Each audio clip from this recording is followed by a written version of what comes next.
OVT.NZ. Question number 10, Darien Fenton. Mr Speaker, my question is to the Minister of Labour. What factors did she consider in deciding to increase the minimum wage by 25 cents from the 1st of April in her latest review? The Honourable Kate Wilkinson. Speaker, I considered a range of factors as set out in the Cabinet paper, which is available on the Department's website. Some of the factors I considered were the impacts on unemployment, job creation and low-paid workers. I concluded that in difficult economic times a cautious approach was required and that protecting jobs was paramount. Darien Fenton. Thank you. To the Minister, will the 100,000 people on or near the minimum wage find it easier or harder to meet the rising costs of living after her 25-cent increase in the minimum wage, given that the Department of Labour advised her that the increase does not constitute a real increase in the minimum wage? The Honourable Kate Wilkinson. Mr Speaker, I think that the important factor is that they will have a job, and if Labour had its way they would not have a job and it would be even more difficult for them to meet the cost of living. That's right. Darien Fenton.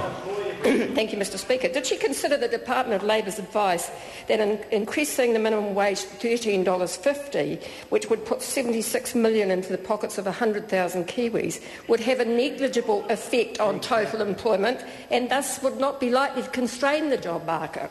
Honourable Kate Wilkinson.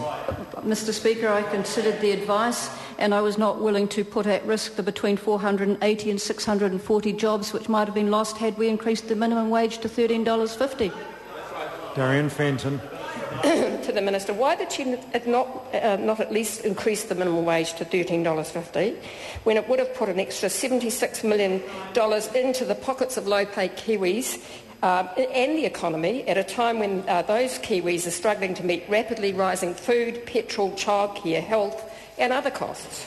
The Honourable Kate Wilkinson. Mr Speaker, as I've said, protecting jobs was a paramount consideration.